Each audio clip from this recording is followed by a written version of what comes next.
네, 여러분 안녕하세요. 오늘의 이야기는 촬영하는 이 시간이 일요일입니다. 일요일인데 이번 주 화요일 날에서 수요일 날에 걸쳐 일어났던 어마어마한 사건에 대한 좀 썰을 풀어보도록 하겠습니다. 점점 그냥 이야기하는 토크 방송이 돼가는 것 같은데 조만간 또 재미있는 브이로그를 좀 많이 찍어보도록 하겠습니다. 이건 역시 눈물 없이는 들을 수 없는 심장마비에 걸린 친구를 돕기 위해 응급실에 간 썰입니다. 물론 실제로 심장마비는 아니었지만 일단 이 이야기의 시작은 화요일 날에서부터 시작이 돼요. 화요일 날은 RC 올림픽이라 그래서 이제 저희 연세대학교에서 RC 이제 학생들과 함께 축구 경기를 하는 RC 올림픽이 진행이 되던 날이었습니다. 그러니까 쉽게 말하면 가장 적절한 비유는 반대항 축구 경기 같은 거라고 생각해 보면 돼요. 대신 대항하는 대상이 그냥 기숙사인 것일 뿐이지만 RC 축구 경기가 있는 날이었어요. 저희는 이제 준결승전을 치르는 날이었거든요. 이제 지난 예선전을 잘 이겨가지고 준결승전을 치르고 있었습니다. 저의 포지션은 아시는 분들은 아시겠지만 저는 골키퍼, 고등학교 때 축구 대표팀 선발에서부터 골키퍼였기 때문에 이번 경기에서도 골키퍼를 맡게 되었는데 제가 지금까지 선방 기록이 굉장히 좋았어요. 지금까지 경기에서 3번 정도 경기를 치렀는데 한 골밖에 실점하지 않았습니다. 굉장히 좀 괜찮은 상태였는데 그날은 상대가 진짜 강하더라고요. 진짜 강해서 이제 경기가 진행되게 되는 중에 굉장히 압박감을 많이 느꼈어요. 그러다가 첫 번째 선방을 하게 됩니다. 막는 순간 제가 이제 1대1 상황에 대처하기 위해서 나가면서 무릎 슬라이딩을 했습니다. 잔디에. 근데 그 순간 정강이가 작살이 난 거예요. 지금도 사실 상태가 좀 좋진 않아요. 지금도 상태가 좋진 않은데 사진을 이제 띄우도록 하겠습니다. 편집을 하면서 다리가 작살이 난 거예요. 그 순간. 그러니까 어떤 느낌이냐면 피부 겉이 다 벗겨진 거예요. 화상을 입음과 동시에 정강이 쪽이 마찰되면서 정강이 쪽 피부가 싹 날아갔습니다. 선방하고 골킥 차고 나서 한 1분 정도 지난 시점부터 극심한 통증이 몰려오기 시작했어요. 피부가 다 벗겨졌으니까. 그러니까 쉽게 말하면 좀 잔인할 수도 있는데 양파 깎는 칼로 이렇게 정강이를 한번 쓱 긁었다고 생각하면 돼요. 얼마나 아프겠어. 아파서 미칠 것 같았습니다. 어. 근데 그때부터 이제 폼이 점점 떨어지기 시작했어요. 근데 주변에서는 자꾸 뭐라 그러는 거예요. 집중해라. 정신 차려라. 빨리 해라. 우리가 밀리고 있었으니까. 뭐 골은 안 먹혔지만 아직. 계속해서 밀리고 있었어요. 그러다가 프리킥에서 첫 실점을 하게 됩니다. 심지어 그걸 만세골을 먹었어요, 제가. 그때부터 자존심이 급히 떨어지고 막 마음은 촉박해지고 이런 거죠. 그런 상황이 됐었는데 정강이는 계속 아프고 이제 두 번째 프리킥이 나왔습니다. 두 번째 프리킥. 그때도 또 골을 먹어서 총 2대0이 되는 상황이었는데 두 번째 프리킥을 막는 상황에서 심각한 문제가 생겨요. 땅 쪽으로 깔아찬 프리킥이었는데 그걸 막으면서 다이빙을 치는 순간 바닥에 땅을 잘못 짚어서 어깨가 빠진 거예요. 제가 약간 습관성 어깨 탈구가 살짝 있어가지고 어깨가 자주 빠지는데 물론 이제 헬스 같은 거 할 땐 잘 안 빠지는데 이제 이런 다이나믹한 운동을 할 땐 어깨가 좀 자주 빠져요. 오른쪽 어깨가 빠진 거예요. 교체 자원이 없었어요.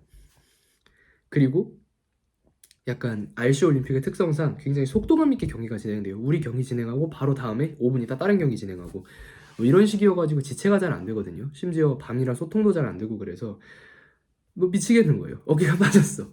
근데 계속해서 경기가 진행되고 있어.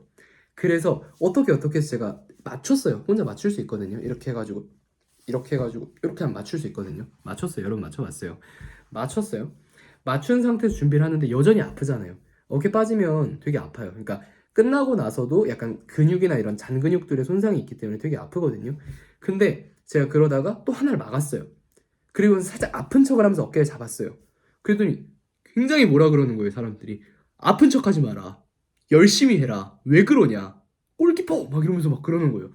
그렇다고 내가 막, 어깨 빠졌어. 이렇게 얘기할 수도 없잖아요. 정말 눈물을 머금고 뛰었습니다. 눈물을 머금고 뛰었어요. 그렇게 해서 끝내 2대0으로 개쌉 발렸습니다. 마음이 굉장히 안 좋은 상황에서 집에 가는데 이제 그쯤 되니까 좀 어깨가 좀 회복이 되더라고요. 그래서 기분도 좀 풀 겸 주짓수 도장에 갈 생각을 했으면 제가 6월 7일 날 주짓수 또 무슨 큰 대회를 하나 크진 않지만 뭐 시에서 하는 대회를 하나 준비하고 있어가지고 훈련을 게을리하면 안 될 것 같아서 주짓수 도장에 갔어요. 근데 거기서부터 지옥이 시작된 거예요. 내가 한 가지 간과한 점이, 저도 진짜 미친놈인 게, 도복을 입잖아요. 도복 주짓수. 근데 다리가 이 상태인데 어떻게 되겠어요? 마찰이 되면서 너무 아픈 거예요.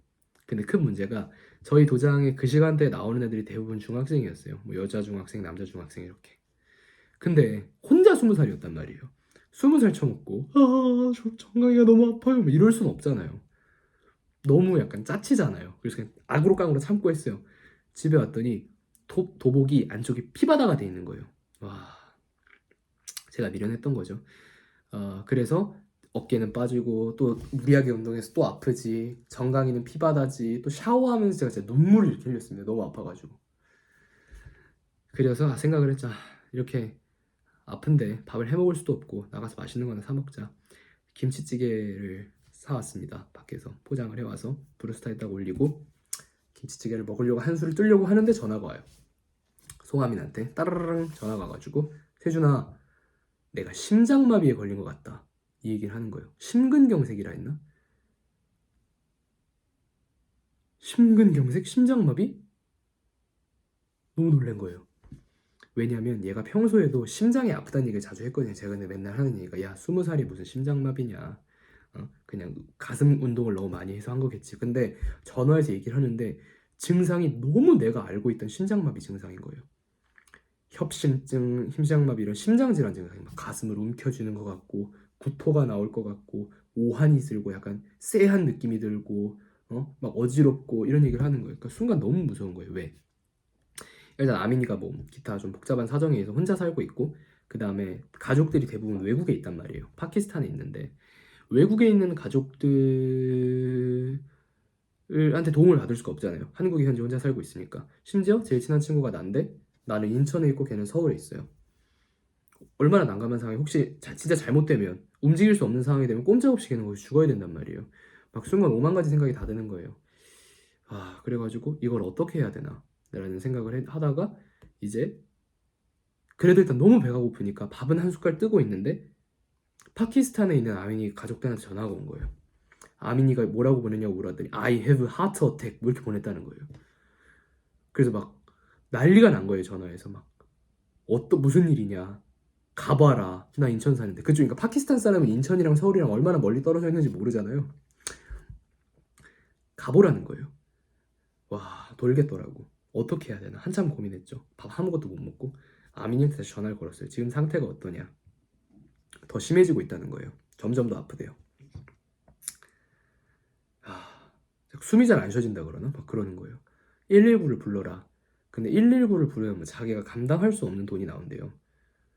그리고 막 운명일 뿐이지 뭐 이런 얘기를 하는 거예요. 와, 운명일 뿐이지? 죽겠다는 얘기 아니에요, 그냥 심장. 그리고 아민이가 약간 좀 그런 게 있어요. 애가 좀 무식해가지고 어떡해요? 가야지. 그 새벽에, 그때가 한 새벽 한 밤 12시, 1시 됐는데 급하게 택시를 잡았어요. 전속력으로 가달라. 친구가 아픈데 도움이 필요하다. 새벽에 전속력으로 갔습니다. 진짜 죽을 수도 있겠다고 생각을 했어요. 잘못하면은. 그리고 보호자가 서울에, 한국에 아무도 없으니까 너무 걱정되는 거죠. 그래가지고 가면서 급하게 교수님한테 메일을 써서 다음 수업, 내일 수업에 이러한 사유로 불참할 것 같다 메일 쓰고, 택시기사님도 제가 사정을 말씀드렸더니 진짜 속도에만 딱지를 끊으면서도 그러니까 원래 6만 원 정도 나오거든요. 4만 원대에 끊어주셨어요. 너무 감사하죠. 다시 한번 감사합니다. 해서 딱 돈 내고 갔죠. 그랬더니 아민이가 누워있는 거예요. 그때 당시 제가 또 친구 한 명을 또 불렀어요. 그래서 걔도 급하게 집에서 나와서 왔어요. 그래가지고 친구 3명이서 모였죠. 그래가지고 급하게, 다행히 병원이 멀진 않아서 병원으로 이동을 했습니다. 그래가지고 가가지고 뭐 별의별 엑스레이 다 찍고 뭐 피 검사하고, 결론이 나왔어요. 심장마비는 아니고, 횡문근 융해증이라는 질병이더라고요. 그러니까 얘가, 이것도 나중에 좀 얘기를 할 텐데, 결과적으로 근육 관련된 질환이었던 거예요. 횡문근 융해증이 뭐냐면, 이번에 예전에 해병대인가 어디서 가혹행위해가지고 사람 죽었을 때도 그걸로 죽었거든요. 근육이 녹아서 혈관 안으로 들어가는 거예요. 그래서 잘못하면 신장이 망가지고 뭐 이런 질병인데, 얘가 너무 열심히 운동을 한 거죠. 너무 과하게. 또 너무 과하게 운동하고, 박지훈 온라인 정신이다 이러면서 막 너무 열심히 운동을 해버리니까 횡문근육이 왔더라고요. 지금은 다행히 좀 안정이 된 상태입니다. 그래서 그날 퇴원을 했죠. 그래서 제가 그날 새벽 1시부터 새벽 6시까지 밤을 샜어요. 응급실에서. 실제로 여러 사진들 좀 첨부하도록 하겠습니다. 그래가지고 정말 쉽지 않은 인생이었어요. 그래서 딱 새벽 5시에 나와서 얘기했죠. 해장국 먹으러 가자. 친구 3명 있다 했잖아요. 저 포함한 3명. 3명끼리 해장국 한 그릇 식당 먹고 집에 왔더니 오전 7시 해서 그날 좀 자고 다음날 학교 갔죠. 그 다음날. 와, 정말 쉽지 않은 경험이었습니다. 그 새벽에 응급실에서 밤을 새 보니까 정말 인생의 많은 것들을 느낄 수 있었어요. 제가 옛날에 MT에 가서, 제가 인생 살면서 술에 그렇게 취한 적이 많지 않은데 MT에 가서 한 소주를 한 5-6병 정도 먹었던 것 같아요. 총 합치면. 그때 그 정도 먹고 나서 취해서 아민이한테 전화를 해서 나를 데리러 오라고 얘기를 했거든요. 동기들한테 실수하면 안 되니까. 아민이가 그때는 이제 리퓨즈 했죠. 거절했는데 이쯤 되면, 지금은 이제 뭐 5-6병? 5병 정도 먹은 것 같아요. 이쯤 되면 이제 제 요청에 수긍을 해야 될 때가 아닌가 싶습니다. 그때 당시에 좀 찍었으면 좋겠는데 당연히 그때 당시에는 이제 너무 정신이 없다 보니까 뭐 영상 찍고 이럴 수는 없었죠. 왜냐면 진짜 친구가 사망할 수도 있었던 상황이었기 때문에. 뭐 우리가 이제 뭐 친구가 된 지 꽤 오래됐기 때문에 뭐그 정도는 당연하다고 생각하죠. 또 이제 가족분들이 또 돈은 얼마든지 줄 테니까, 돈은 얼마든지 줄 테니까 제발 도와달라라고 얘기를 해가지고 뭐 나름, 그래서 사실 파키스탄 쪽에서 파키스탄 가족분들이 저한테 좀 돈을 주겠다고 말씀을 하셨어요. 근데 제가 거절했죠. 친구로서 도운 거지 돈을 위해서 도운 건 아니다라는 논조로 좀 거절을 했던 것 같고, 언젠가 제가 죽을 병 걸리면 아민이가 또 찾아와서 도와주지 않겠습니까? 전 친구랑 그런 거라고 생각하기 때문에 그런 일이 있었습니다. 재밌다기보다는 눈물 없이는 볼 수 없는 이야기입니다. 오늘 영상은 여기서 마무리하도록 하고요. 많은 분들이 뭐 영상을 잘 봐주셔서 너무 감사합니다. 옛날에 외국어 팟캐스트 찍을 때는 보는 사람이 아무도 없었는데 지금은 그래도 많은 분들이 저를 좀 봐주시는 것 같고 좋게 봐주셔서 항상 너무나도 감사드립니다. 오늘 방송은 여기서 마치도록 하겠습니다. 시청해주신 여러분 모두 감사합니다.